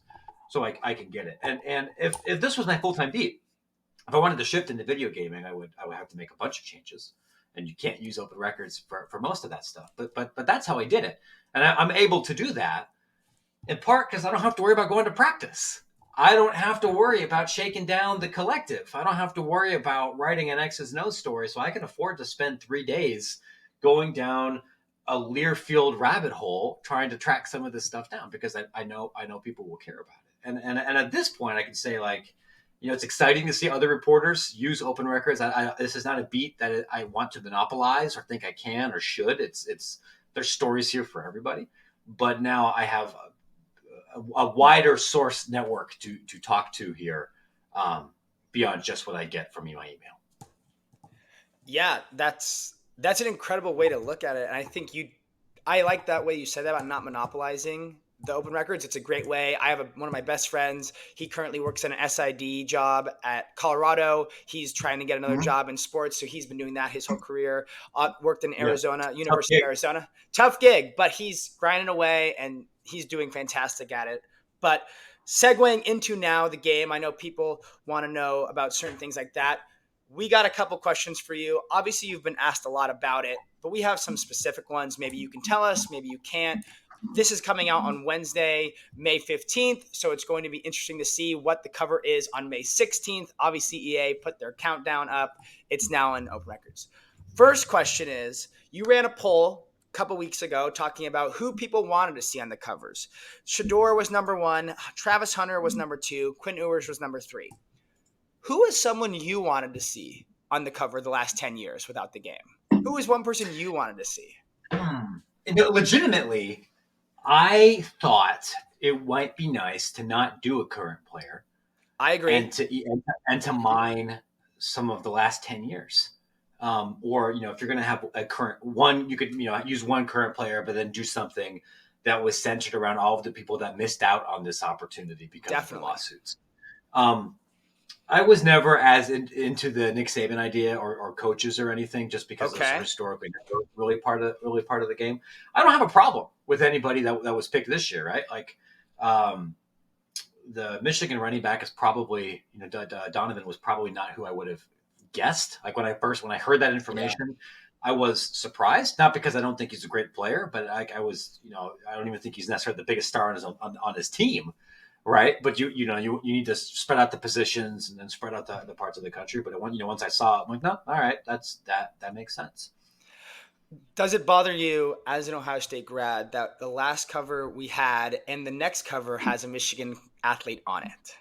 No, I mean, I've joked about it a little bit. No, it's fine. And listen, like I loved watching Shoelace, man. He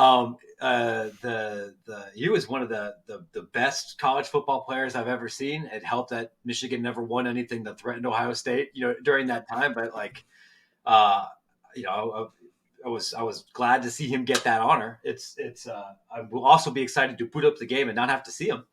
Yeah, definitely. in a couple of months, but I mean, there's an Ohio State guy on the cover this year too. He's just way off. Yeah, Judkins. You see his Judkins, who hasn't actually played for Ohio State yet. Right. It's fine. Ohio State had Eddie George back in like the PlayStation era. Fair. One question we did have though, kind of today, obviously your article, if you guys haven't seen it, Extra Points Ad Real Estate, he talks about ads in video games. What's kind of the update on that? Is there going to be more this year? EA announced the potential of ad. Will we see it this year? Are we going to get a chance to maybe see the Dr. Pepper game at halftime during the national championship? What is your thoughts on that? Yeah, I don't know anything about the Dr. Pepper game being animated in here or any of that. Right? But what they've historically done in the college football games is have a couple of lead presenters who's are mentioned during the broadcast, and you can see their stuff across just about every stadium. Right, where that was Nissan, or that was Coke Zero. I think there's been a couple of other ones where I think you've actually seen it the most has been in the NBA 2K series, right? Both where I mean, with Gatorade specifically is embedded at multiple stages in the game.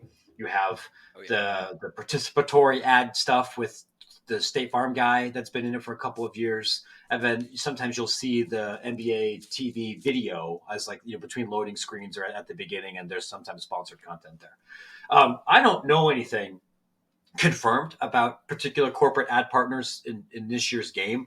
When I had talked to, I mean, like the idea that I wrote about here today, like I've talked with major MMR companies and EA about this for a couple of months. And like what I wrote, what I had been told was that's a pretty good idea.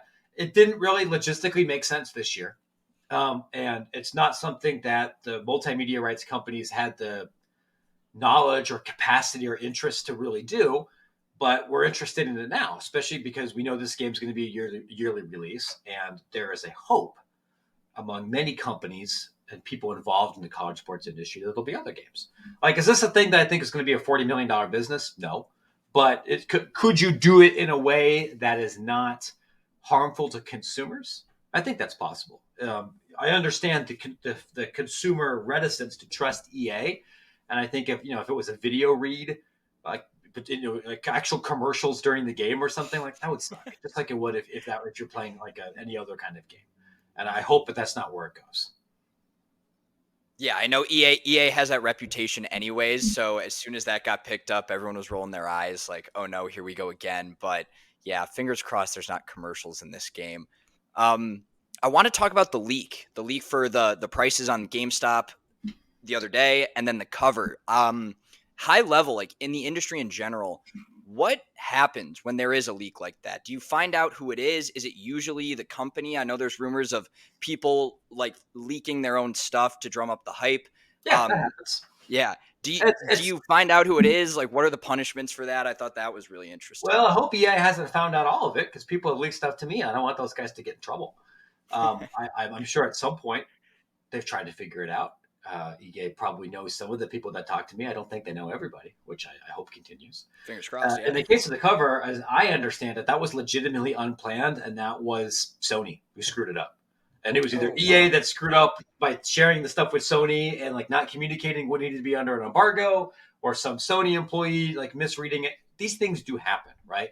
EA wanted to keep the release date of the game under wraps. Like I got it through somebody that didn't work at EA. Like eventually, as you get closer, you just have to tell more people.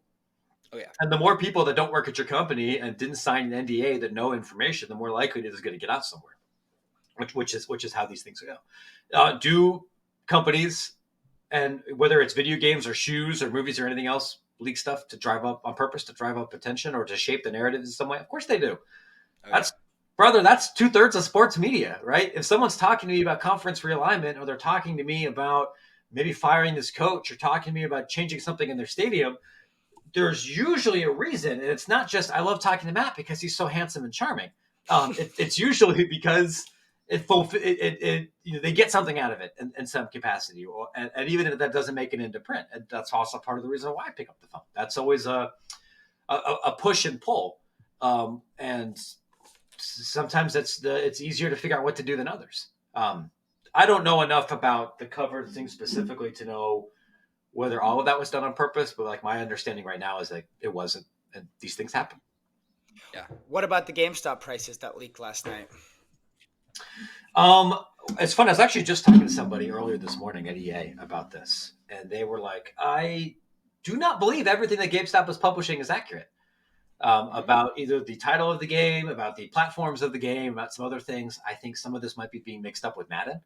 Some Oh, of this might be accurate. I mean, like $70 is what normal. AAA games cost now. Yeah. It's pretty normal for AAA sports games to have all different modes where there's, and I think this was true for Madden and 2K, like, $70, 90, $100, maybe one above that. That's typically how it works. I have a pretty good idea about what's in the different packages. I don't know 1,000% for sure. I have the general kind of structure, but I would take things that you're getting there as not gospel, because the data, like where GameStop is automatically pulling that data from, is not always 100% accurate. Good to know. I was not ready to fork over the 150. I was a little disappointed about that. That's good news to me. Let me ask you this. EA Sports College, the Twitter account, when that leak happened of the main cover, the deluxe edition, they tweeted, "Welp, we were surprised to see both covers next Thursday." Both is not the same as there's going to be 3 covers with 3 different players. Can you tell us anything about that? Yeah, that is what I'm trying. One of the things I've tried to learn a little bit more about, like when I learned the cover athletes' identities in like mid-April, which are the 3 athletes that you see prominently displayed in the leaked deluxe cover, right? That was how it was communicated to me. And that was from people on the communications team. That was people who are on the development team. That was people at the company who don't work on this team but have seen it. I got that from multiple different people, right? And one of the things which I know is really frustrating to a lot of consumers, but is really true about writing about EA, is that plans change all of the time. It's been one of the reasons why it's been so difficult for me to get a straight answer about whether there's going to be a PC release of this game. Right. Because the answer, depending on who you talk to and when over the past year, has been both yes, no. One exists, but it's not going to be made to the public. It shifts a lot, right? At this stage, and I don't think I'm going to write anything about this until after Thursday. Like there might just be 2 covers at this point. Like I was right. Hey, I did get the 3 cover athletes right. Those are the 3 dudes. Like, if you want to be really quibble and say, hey, you said there's only 1 quarterback and there's 3 on there, like, yeah, you could barely see those guys. What the company is saying is these are our cover athletes. Whether it's standard deluxe Heisman, standard deluxe something else, at this point, like, whatever I was told on April 13th might not be the reality now. And I don't see a major benefit in me publishing something if we're talking on Monday and things going to drop on Thursday, and I'm going to talk to a bunch more people next week. So I got what I wanted out of it. I'll let them make their announcement. Do you think Thursday's announcement of the cover of the other cover will give us more insight on PC or not? I think that is possible. I think from what I have been told and what I have learned so far, despite I know EA changing the script a little bit, that there are plans to release information beyond just the covers on Thursday. Will that information answer every single person's question? No. But after Thursday, I think I've said this before, my ability to get more specific answers will go up, because that's when the embargo on a lot of nitty-gritty stuff changes. One other question I have, or well, not question, have a statement. Are we going to see another video like the Rose Bowl video? I mean, I think I've watched that Rose Bowl video where they're recording and and he's sewing the jerseys like more than 10 times. Do you think we're also getting another mid-May drop? I know you've mentioned that in past stories. Or is this cover release on Thursday that mid-May drop they talked about, which is the reveal?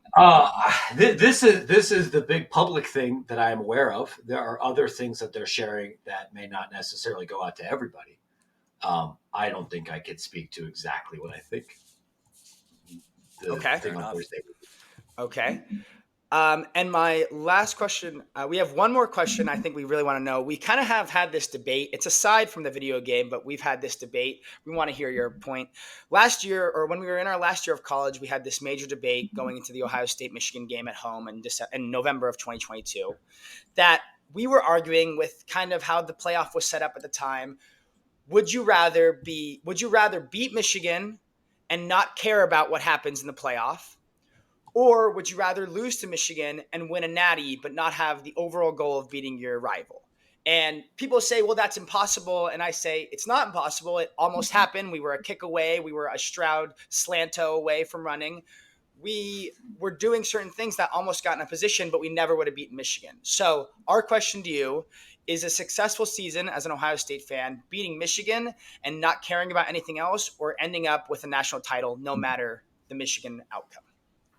I think Ryan Day himself has specified what the expectations are at Ohio State right now. Right, Right. the team enters each year with 3 goals: to Yep. beat Michigan, Michigan. to win the Big Ten, compete for a national championship in the college football playoff. And for almost every school, I would say, if that's the criteria for what constitutes a successful season, you're out of your mind. Um, Yep. but there's maybe no other school in the country that has been as recession proof, success wise, has more built in structural advantages and more resources than Ohio State. And if you recruit like that and you spend like that and you have that history and you've also been good for my entire adult life or my entire life as long as I've been old enough to understand what's going on in football outside of like 2 Jim Tressel, like 1 Cooper year or 1 Jim Tressel year, that's not a crazy expectation. If you lose to Michigan and win the Big Ten and win the national championship, of course that's a successful season. It would bother you, and Michigan fans would yell, would point to that on Twitter. But then you just hold up the trophy. If you don't do those things, even if you win every other game, I don't think that's a successful season at Ohio State right now. At this stage of my life, where my fandom is certainly diminished compared to what it used to be, which just comes to working in this industry, Right. like I actually have probably more personal and professional relationships at Michigan than I do Ohio State, and part of that is by design. I didn't want to compromise myself by trying to get like really tight with my alma mater. Um, I'd rather beat Michigan because especially in a bigger college football playoff where I think a lot of that's going to come down to injury luck. Um, the emotional satisfaction that I get from winning the league and crushing your rival has outstripped the emotional satisfaction from beating Oregon in the national championship game. Do you think that has something to do with being from Ohio? That's The also way we've been keeping track of that too. Oh, And that seems to be unquestionably, what not it just is. from Ohio. Like I grew up in Central Ohio. Yeah. I grew up 10 minutes from the Newark campus. I grew up in the shadow of this institution where it really was the civic religion. Yeah. If I grew up in Oak Park, I live in Chicago now. If I grew up here, I'd probably feel different. But Yeah. growing up where I did, yeah, Haiti, Michigan was as much an extension of your identity as anything else. Probably even more than liking Ohio State. That's awesome. that's great because like I mentioned, we've had this debate.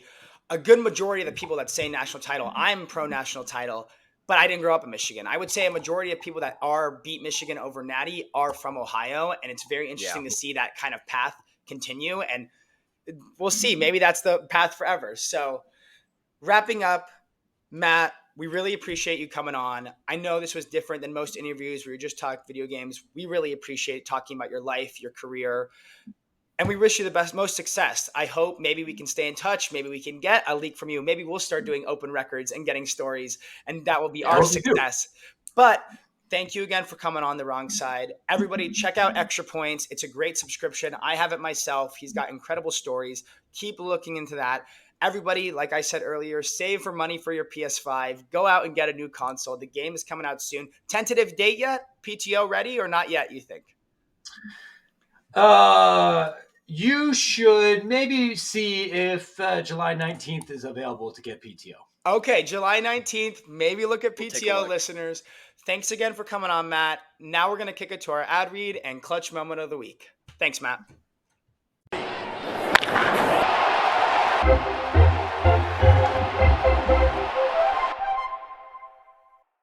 Thanks again, Matt, for a great interview. Subscribe to Extra Points. Read his newsletter. It's fantastic. Thank you again for giving us some info on NCAA 25. And go Bucks again. Tune in tomorrow. EA is announcing the new cover athlete. Very excited to see who that is. Going into our clutch moment of the week now, sponsored by Shore Metals, premier metal supplier since 1970. Big enough to serve you and small enough to know you. See Stan. He'll help you out. Joey, who's your clutch moment of the week?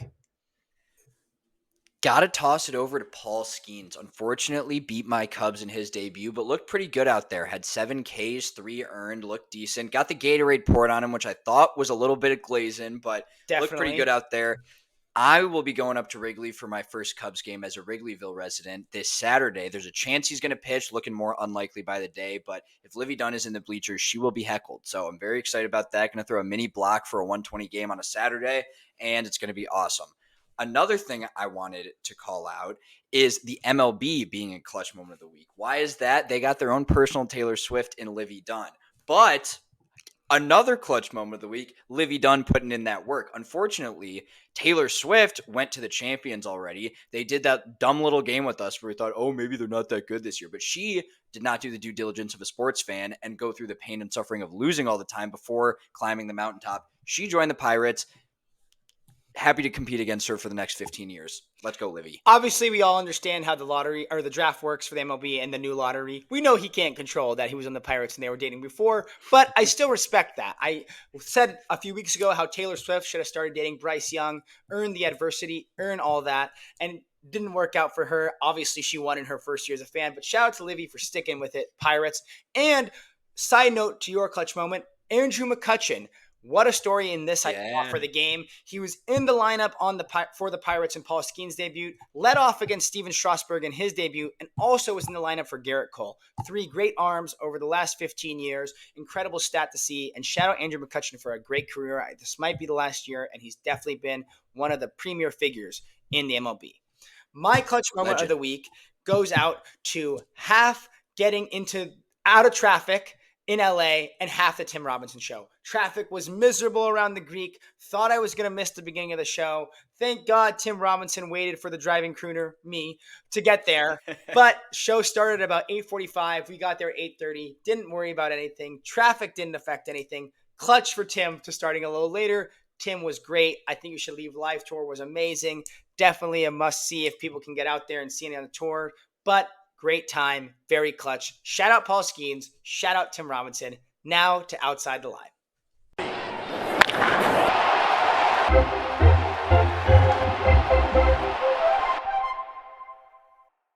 Wrapping it up with Outside the Line. Ours is a little combined one today. So starting off with Tone Deaf Person of the Week. Mike started the story, so lead us off. Our tone deaf person kind of goes from Joey's experience in Whitewater and the one I saw this week in social media.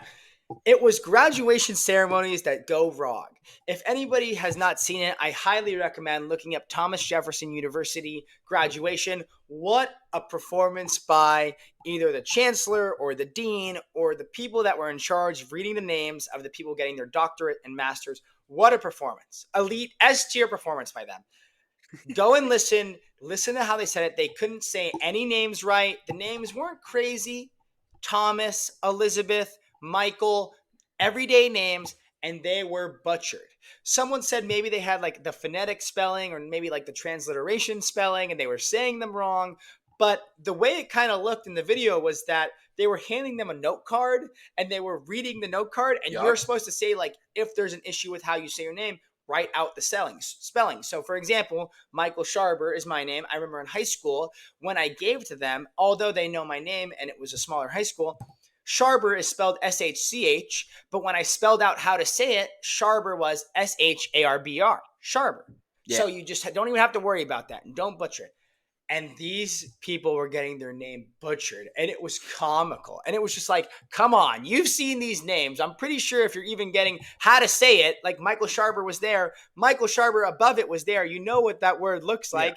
Yeah. It was like when I don't know if you've seen the Jeopardy sketch where it's like Turd Ferguson, Burt Reynolds, and he does, Sean Connery is on, and he does like let tits now, and it's let it snow. Yeah. So like reading words the wrong way, and you see it that way, and it was just so comical, and everyone's watching it, and everyone is laughing in the crowd. The people recording the broadcast are laughing. Tough look for Thomas Jefferson U. So that was my tone deaf of my half of this tone deaf. Whitewater definitely wasn't quite that bad. Like the person just sounded like they almost like didn't care. Matt was Michael, like fumbling over a bunch of stuff. Wrong names overall. Maddie's grandma leaned over to me and said, "I guess they don't audition for this role." Like we were like, it does really just take the crowd. As someone who was in the crowd, right. I'm like, like I can't even like listen to this person say one more word. So like that was pretty tone deaf. Kind of sucked. They got James' name right, so shout out that. But I would hope. I would hope so. And it's just like, especially when you have like, you know, Whitewater's a little different. At Ohio State, we only have one big graduation for people that don't know. Yeah. And the only people that get their names called are the doctorates or the masters. So it's only a smaller group of people. But if you're getting your name called, That would like almost ruin my entire graduation. Oh my You've God, worked that'd your be ass brutal. off for 4 years in college. If they were saying, James, for example, in undergrad, they said his name. Thomas Jefferson, let's say they're saying it for doctors and masters. You've worked extra school, and they fucked it up. And you're like, oh my God, like they only have one job. You literally only have one job. So very, very interesting to see that, and super tone deaf. Read. Maybe it's harder than people think. Maybe it goes back to our conversation last week of tone deaf, was the looking between A and D conversation. Maybe they can't read. Oh my We God. thought we couldn't read. Maybe they can't read. So maybe it goes back to that. But very tone deaf for the university standpoints of reading names at graduation. Wrapping up now, we're going to go into our wrong side, right side. Joey, what's your wrong side of the week? It was me. It's always me, and it was still me. So as I said, we took James out on Friday. We let him have his fun, but I was right there with him. So there's one thing being hungover at your own graduation. It's another thing being hungover watching someone else's graduation. While I was trying to put in that extra boyfriend work, talking to the parents, talking to the grandparents, moving out, I was running on fumes there for a while. So do I regret what I did? Not one bit. But I definitely suffered for it. So that was my wrong side. Wow. Do you think, was there like a big sweating issue? What was the hardest thing to overcome? With the drive At home? first, it was the sweating issue. No, it was the sweating issue, really. In that crowded auditorium, we had to stand up a couple times. I thought it was over. It was the up and down. It was bad. All right, brutal. That's the worst. Like, especially being in one of those things, like I think you said, like it's tough to be hammered at your own graduation, but it's tough to be hammered when you're like supposed to be like honoring the graduates and kind of on that adult side. So, Yeah. little bit of a battle. I see. My wrong side, I mean, it just continues to be the wrong side. I've mentioned a few weeks ago, and now it's back. Are the Angels. I think the rant, if anybody hasn't seen it, go on our Twitter, check out the emergency episode I made. It was like 3 minutes long. We were 6-5 at the time. The Angels product continues to disappoint. They were 6-5. They're now 15-26. They've been 9-21 since that video. I saw it coming. Injuries happened. And the level of play, the product they're putting out on the field. We go today, Mother's Day. We usually go almost every Mother's Day. We go. It's very nice. It's a day game. All the moms are out. They honor the moms. They usually have a great giveaway. Good time. And the product they put on the field today felt like a slap in the face to the moms. I mean, it was disgusting for Mother's Day. And it was just pathetic. And I know we have future Angels talks in our sites, but to me, as such a diehard fan, it just hurts me so much being from here and seeing it and going today to the game on Mother's Day. Even in past seasons when they haven't been as good, it's busy. The fans are excited. Everyone's happy to be there. The crowd was out of it. Nobody was there. It was sad to see, and very wrong side. This team is heading in a direction that many teams don't find themselves into even over 20 years, and it's going to be very frightening to see. So wrong side, Halos for another week. Awful. I'm not. Who gives a shit that they won one series for the first time in a month? I'm not shouting them out for their series win against Pittsburgh. Who gives a shit? They lost 3 out of 4 to Kansas City. Now they're playing St. Louis. I can't. Sometimes you just have to step away from the mic for them. So wrong side, Angels. But Unfortunately, that's a good segue into my right side. Right side, Joey's gonna hit it. It's a combined right side, and I really want you guys to enjoy it. We're really excited to tell you, and Joey's gonna hit it now. Right side is wrong side because wrong side is right side. We have some great stuff cooking up for the listeners, some great interviews lined up. A former World Series champion, a writer for The Athletic on next week, president of a G League team for the NBA. A lot of good stuff cooking. We're reading a stat. Most podcasts end after 6 episodes. We are 10 and counting. Going to get to triple digits, quadruple digits. We are here to stay, and we are getting some good bounces. So right side is wrong side, and wrong side is right side. So we're really excited. We appreciate all the listeners for continuing to come out, like, subscribe, tell your friends. I was plugging it at the bar in Whitewater. Love that. Shameless Love that. podcaster that I am. Got a couple follows. So we are here. We are excited and really excited to put out some good content for you. So that's our right side today. Yeah, like Joey said, I'm stoked. We're kind of putting in that work now. We've emailed some influencers. We've emailed people. Let us know in the comments. Let us know on our Twitter. Let us know on Instagram. If you want people that you want to hear, we'll do our due diligence. We had one person tell us they were interested in a reporter. We reached out to them. We're waiting on their response. We're trying to get our people that people want to hear. Obviously, we talk sports. We obviously talk about people in their 20s and growing and living like this. We want to hear from you guys. We're very excited to show you guys these next couple interviews. Joey and I had a great time setting them up. Matt was fantastic. Next week's interview is going to be even better, and we're going to continue to grow and keep liking and subscribing. Follow us on Instagram at Wrong Side Takes. Follow us on Twitter at Wrong Side Takes. Thank you guys for listening. Episode 10, coming 20, gonna be to 100 soon. Wrong Side is here to stay. Thank you guys for listening. Stay blessed.